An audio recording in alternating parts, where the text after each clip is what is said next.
Hey Orchid peeps, thanks for checking into Alpilar Orchids for a quick haul video, which we never do haul videos. We did purchase a few orchids when we were on our trip last week, so if you want to check out the video of the nursery, I can put that in. If you want to check out the video of the nursery we visited, you can check the link here at the end screen. Great grower Hans Christiansen up in Denmark. We'll look at some of the orchids that we got when we were there, and we will also look at, well, now I got to pick it up again. We'll also look at these green cubes that he grows with, and we'll check out a bit of that. I'm not sure exactly what that's going to be like, and we'll unpot a plant so you can see the medium that he uses. It's like a bit of perlite as well, mixed in, I think. So we'll check that out, and we'll go through the plants that we got. Yeah, so you can see when we put them all together, we went a little bit crazy when we went to the nursery. We were taking the train to come there and back, so we had to carry these in a couple big bags, and yeah, they made it back safely. Again, these are all from Hans Christiansen there in Denmark. He is a great guy, and honestly, he really gave us some great plants. When we told him a couple of the things I was interested in getting, he went and picked some from the back that, you know, were good examples of the plants. So we'll show them all kind of one by one. Actually, this plant, I have to say, actually is from Ynse. That one is also a new one to our collection, so I just put it there, but that's from Ynse, to Ynse Orchids. YouTube, check them out, and really great plant. And we'll do a close-up of this one, and yeah, I didn't have time to film like the unboxing and yeah, the potting up, but yeah, it's got a couple nice new growths, so another new plant to our collection. Here's the cubes. We'll show you those in more detail. These like green cubes. Not sure I'm prepared yet, honestly, to plant something in them. I gotta see.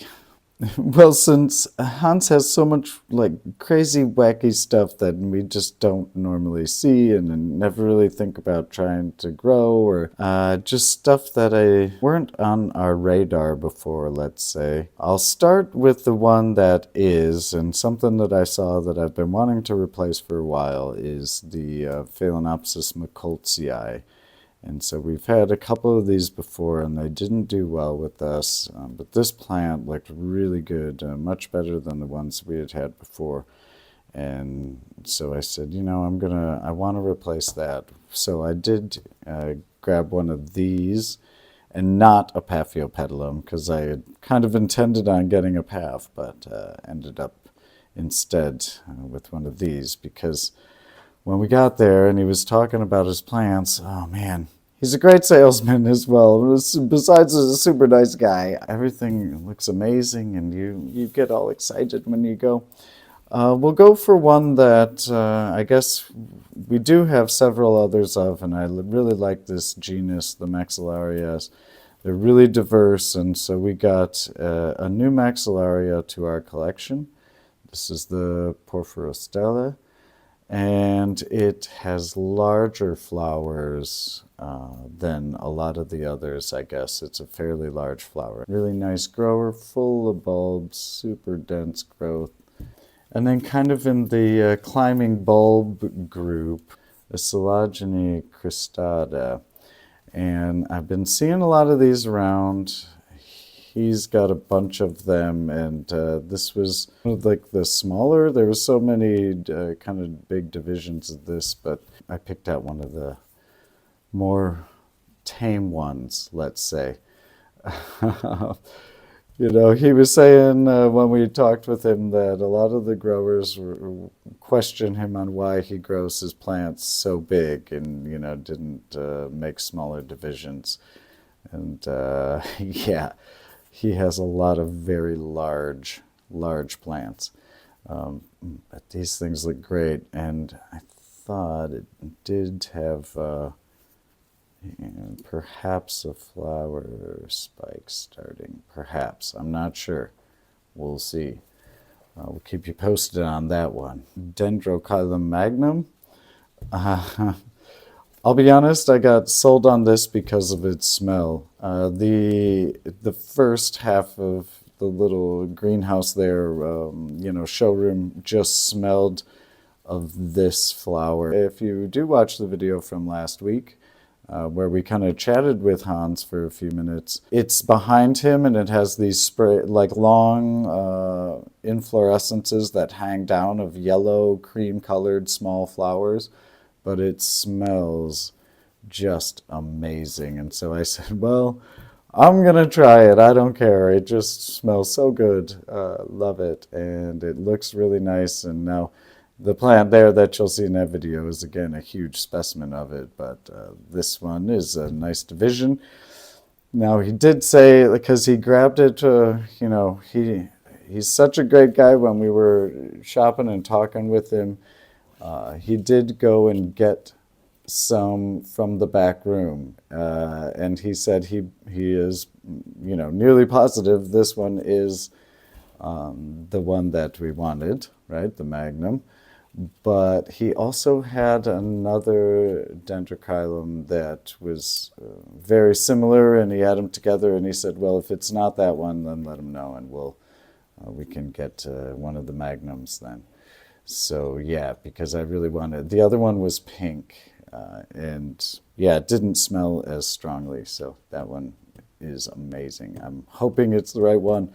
Well, we'll see. Either way, it'll be cool. It's a nice grower, a nice plant. He did a lot of hybridizing throughout the years, and this is a plant that is his namesake, Coelogyne Hans Christiansen.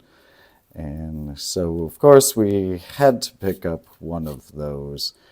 And this flower, unfortunately, it really didn't do so well in the travel. And yeah, it was already fading when we got it. But he specifically picked this plant, again, out for us. And it has actually two plantlets in there, so there's actually two separate plants. So it was one of the nicer divisions that he had, and so I'm not gonna turn down his recommendation. And I really did want to get one of these because we met him and toured his nursery. He's such a really nice guy, and yeah, he hybridized it. It's a very nice flower. It's all white and it's got like an orange lip down in the middle. So hopefully it'll rebloom for us sometime in the future. We'll see if we can, I have no idea. It's always an experiment. So we'll see. So we'll save these. The Oncidium Titanium Treasure.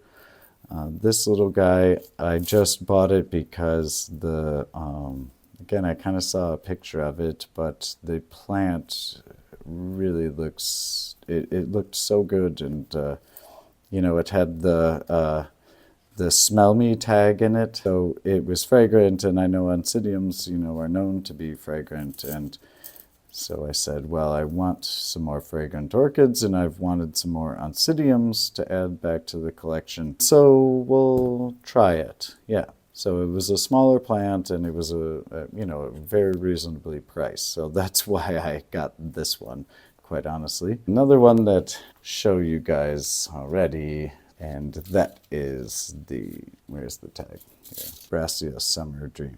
Also fragrant, and it does smell kind of peppery and spicy. It also is sweet, so it's interesting. I really like the smell, and I like the flower. I've been seeing, it seems like it's a popular hybrid. A lot of people I'm seeing, especially with the Florida faction, a couple of them have picked up, have one similar. I'm not sure if they're exactly the same, but they look similar, kind of with this pinkish lip and the brown, and I've always liked them when I see them on their channel. So when he had them and I got to smell it in person, I'm like, yep, I think I need to get one. So we did. Now let's try to unpot one. I gotta see which one. I've been trying to think about it. We'll unpot one here real quick. We're gonna do the phalaenopsis. We'll show you just what the kind of media looks like. Again, here you go. Phalaenopsis. That's this hybrid. So we'll see. I have this pot. It's a little bit bigger. I hope it's not too big. And then we've got the media washed and yeah, ready to go. It's just bark mixed with leca pellets. I know we're switching media, so anytime with phals, generally that you switch media types, you can expect to lose a lot of roots or some roots. They need to adapt to different media, and yeah, this is a lot different than our media that we typically use. So this is what he gave us. It comes in these cubes, like it's like glass wool or something like that. I'm not exactly sure, but he says you can like bake it and then reuse it. He mixes it with perlite. So let's unpot this and see. It's got growing root tips here, so that's why I'm confident, like, okay, I'm gonna do it now while there's some growing root tips. You know, the roots have kind of come back, so let's see what it looks like down here. I don't think we'll be able to really grow it too well in this media here. So basically it looks like he shreds it up, and yeah, it's like finely shredded kind of, yeah, it's pretty moist, so it stays wet, and he mixes it with perlite. So as you can see, it's got like like a perlite mixed in there with it. So maybe not 50-50, but yeah, there's a bit of perlite in there. So I'm not confident with this growing method. I definitely will need to like kind of research more if I want to try it with these green cubes. I mean, I'm not sure. So, and I think this is going to be, yeah, a bit too big for this plant. So I'm going to go grab another pot real quick. So hold on one second. Back, I'm going to use this pot and so significantly pot the plant down from what it was. And yeah, the bark is a bit big that I have, so I'm gonna maybe try to take a bit smaller pieces, but not be too selective. I mean, I just want to avoid the super, super big pieces of bark. And so just put kind of a thin layer of media down into the pot. Oh yeah, I gotta wash this. Crap, hold on, I'm gonna rinse it under the sink. So now I've rinsed the plant really well. See, the roots now they're all clean. I need to kind of get the water off of it, but yeah, at least got a lot of that kind of perlite and stuff off. I mean, I'm sure it'd be fine if there was some on there. And I do want to get all of these roots under there, under the media, so I'm just going to twist it down in.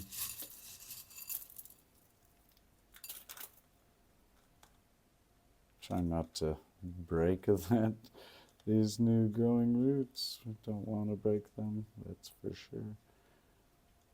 Just tuck it down in there.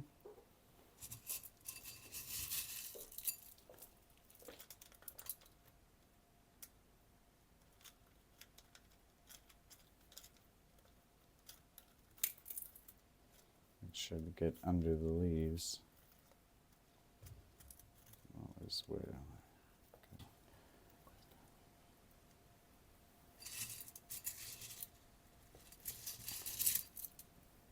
It's that green stuff. The white thing come from the green stuff?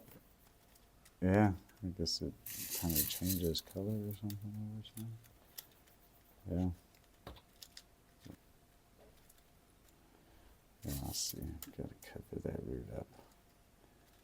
Maybe too small a pot. Well, no, it's fine. Got this aerial root. I wanted to get that out of there, but whatever. Maybe in time. Maybe I can bend it down in now. Yeah. There you go. Pull this leaf over it. Maybe it'll stay. Put pieces and a piece of bark. So yeah, I think I'm done there with that. So I'm not sure. I'll probably leave most of the other plants in the media for now, and just kind of water them on the schedule. I mean, he said even in winter he was watering his plants in this media, you know, kind of twice a week. And I kind of mentioned in the other, all of his plants are grown in it, so it doesn't matter what it is, and all the genera there are all grown in this media. A few of those phals on the main table that he imported were not this one, obviously. This is not one of those kind of grocery store no IDs. He sells a lot of those and imports a lot of those, and they're in bark. Yeah, he's committed to this media. Apparently has been now for 3 years, I guess. He said a lot of other growers were like, you know, said he was crazy for doing it, but he's figured it out and he makes it work. I mean, I don't know. I can't. I don't think we would be able to make it work here. I'm not sure. I need to do some more research and yeah, really figure it out. Tuck that root down a little. It can go down a little bit more. Yeah. Now I'm leaving it alone. All right. But, you know, one of the last things that Hans said to us when we were leaving his nursery there was, you know, don't divide your plants. It's better to let them grow together and get big and they flower better. And I know he's right, but, you know, I can't help myself. I just get the urge to divide plants, and it's something that, it's a bad habit. The Maxillaria porphyrostella, so porphyrostella.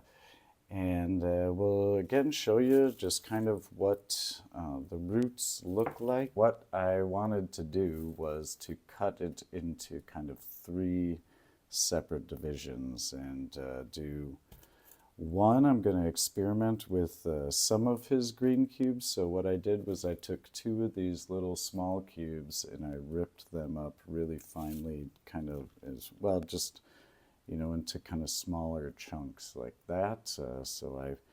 I mixed it in with our regular media, which is 50-50 bark and leca is our media that we normally use. And so I've mixed that now with, I tore up a couple cubes and I threw it in there. And I'm going to use that media for this. So I'm going to try putting one into one of our old little bonsai pots that we had sitting around. Just for something different and see how it does. Always trying new things, and presentation is important. I gotta worry about how the plants look. So let's unpot it. Let's see what the roots look like. No. I'm gonna try to get most of this out of here and clean it up as much as I can. And I did not see any bugs or insects when we were there at the nursery, but you know, just to check around and make sure. And now I'm gonna be gentle with these roots because they're not like the super strong kind of roots like you see on paths and stuff. I mean, they're fairly hardy, but don't want to lose a lot of roots, especially since I'm going to be dividing it. You know, I want each little section to have as many roots as possible, obviously. I'm going to go a bit gentle on this, more than I normally do. Take it outside. I don't want to wash this stuff down the drain. Yeah. I didn't bore you with that whole tedious process of gently pulling all the media up, but you can see it is there, and I've rinsed the plant now under the sink fairly well, and I used a pot just to catch it. I'll dump it outside later. But so here's like the very end of an old bulb that goes way down. You can see it here, right? So this was buried deep down in the pot, and the rest of it is growing up. It's all growing out. Now, I'm going to try to separate the clump somewhere down the middle here, like on like the edge of these guys, and that's going to be one one clump over here. So I may only get 2 divisions out of this now that I get it out and see it. But I don't know. I may try to take like a clump off of the side over there or here, because these are up high, so it's starting to climb, and I'm not sure. I've got my knife here, my trusty knife, so I've got some clean tools. Man, I don't even know. It's, you know, this is always like, I want to make sure that I get the most pseudobulbs that I can to maximize success with good roots attached, but, you know, I don't know. I gotta see. Let me get to, how am I gonna do this? Because I don't want to set it down and really put pressure and break a bunch of roots on the other side. And I don't want to cut into the side of one of these pseudobulbs. And gently try to pry them apart a little bit. Alright, now I'm going to go on from this side. Pseudobulbs on the other side is starting to get a little bit loose from handling. See, now like this is going to go onto these, so I got to either take all of that, right, all of that, make the cut there, try to get this little pseudobulb. Maybe this one is part that I need to cut. I think that's where I'm going to try to cut it. I don't like that crunching sound. Okay.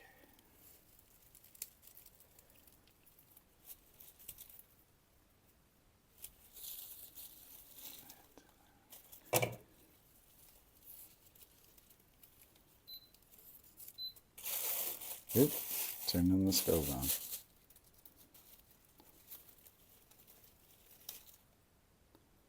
Well, that was more brutal than I wanted it to be, but whatever. We'll see if these will make it. Yeah, it wasn't exactly how I wanted it to go, but I think they will be okay. It's got a bunch of nice new roots over here on this end of the, pull this one off here on that very end. Yeah, I'll let that sit and dry for a minute. See what I'm going to do with these two. Yeah, they're naturally just going to come apart. Oh.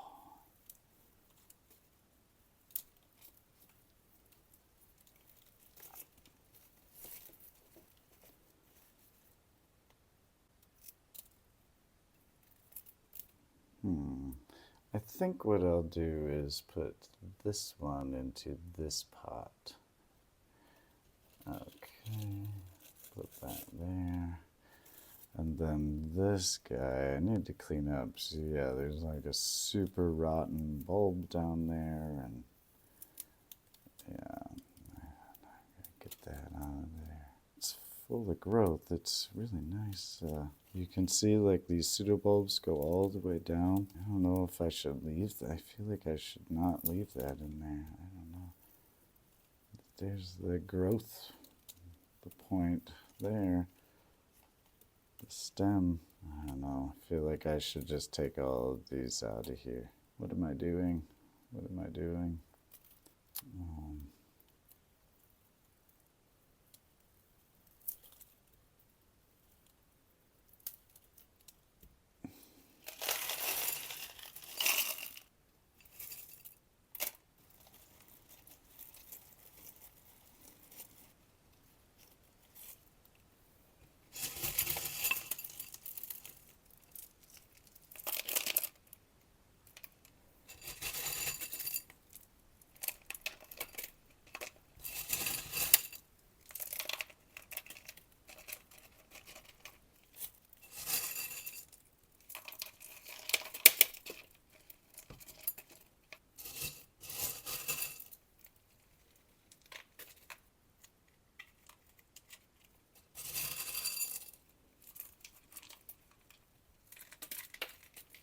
And this is what we grow all of our other maxillarias in as well. So this is the same media that we put all of our others in. And I mean, they seem to do good. We do spray a lot of the maxillarias a lot. Kind of in the winter time, we cut back on the spraying. Try when the weather is warm and the days are longer, we try to spray them like once every couple of days. Well, hopefully that, you know, makes it. We'll see. Did make up a bunch of tags, so just put one of the tags into that one. Done. I wanted to use this media for, yeah, this plant here. I figure in the bonsai pot it'll lose moisture faster. That was kind of what I was thinking, so we'll try just experiment with this media that he uses, these green cubes. Try to set that down in there. And the new growths are off of these these newer, bigger pseudobulbs. There's like new little growths coming out, so that's what I want to try. Keep that towards the middle of the pot. Yeah.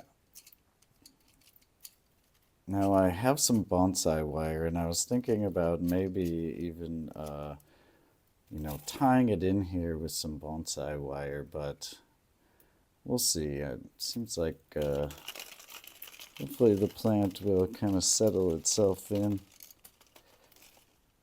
and won't flop around too much. We'll see.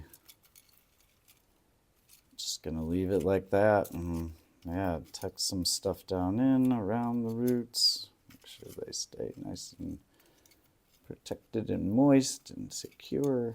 We'll see if I can train this over time to just, yeah, like wire it down and kind of make it crawl along the surface.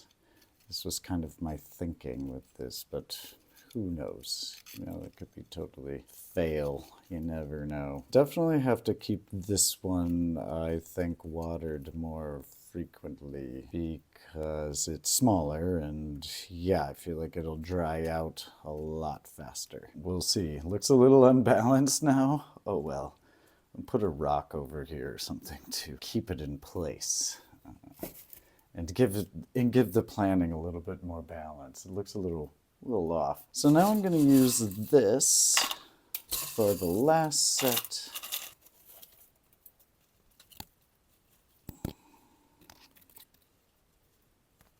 Try to keep it more horizontal. I just don't like those bulbs being down in the pot, and you saw how black and round they were. I mean, seemed fine. They seemed like they were doing good. I mean, obviously this plant was super healthy. You saw how good the roots were, and need some over here. See, I'm a little low on bark, and it's mostly leca at this point. Oh well, there's some more of this bark around. You know, typically the maxillarias for us, we've found them to be generally very forgiving of drastic separations in repots like this. It's one of the reasons I kind of got attracted to them, is because we bought a few and then they just took really well to division. So then I started kind of getting a few more species, and they just make nice plants. I really enjoy them. They're pretty wild, but also kind of, they get these bushy, compact growth forms, and yeah, they make flowers pretty, like once they start flowering, they'll bloom for a while.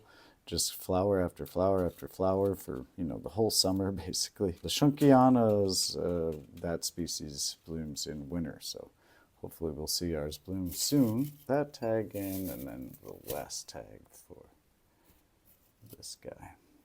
That was brutal. Sorry, Hans. I hope you are watching. Oh, what am I going to do with this? I don't know. I'll put it in watercolor. If you want to see the nursery where these came from, yeah, check this video out right there. Yeah, check that video out. Hope you have a good one. We'll see you back here at LP Live soon.